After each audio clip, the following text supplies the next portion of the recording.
High বন্ধুরা, আমি আবার একটা ভিডিও নিয়ে চলে এসেছি। দেখো, আজকের হর হর মহাদেব সোমবার, শ্রাবণ মাসের শেষ সোমবার, তাই ভোলে বাবার একটু প্রসাদ করা হবে, ভোগ করা হবে। তাই সব বাজারহাট কমপ্লিট। এবারে জোগাড় হচ্ছে, দেখো ঠাকুরের এখানে কাটাকাটি জোগাড়, রান্নার জোগাড় হচ্ছে।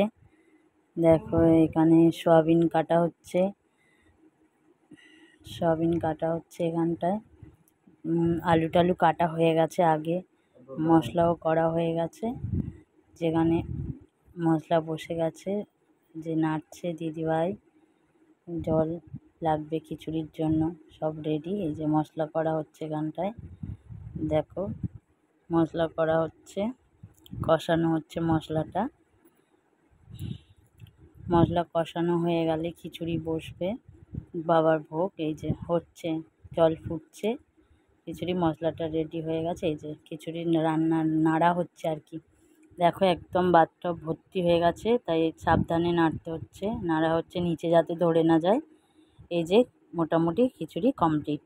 এবার এটাকে গামলাতে তুলে সুন্দর করে বাবার কাছে প্রসাদ হিসেবে পুজো হবে, ঠাকুরমশাই আসবেন, এবার গামলাতে তুলে নেওয়া হবে। খিচুড়ি কমপ্লিট হয়ে গেছে, দেখো বন্ধুরা রেডি হয়ে গেছে। এই যে গামলাতে তোলা হচ্ছে, গামলাতে তুলে নিয়ে ঠাকুরের কাছে পুজো হবে, তারপরে সবাইকে ভোগ বিতরণ করা হবে।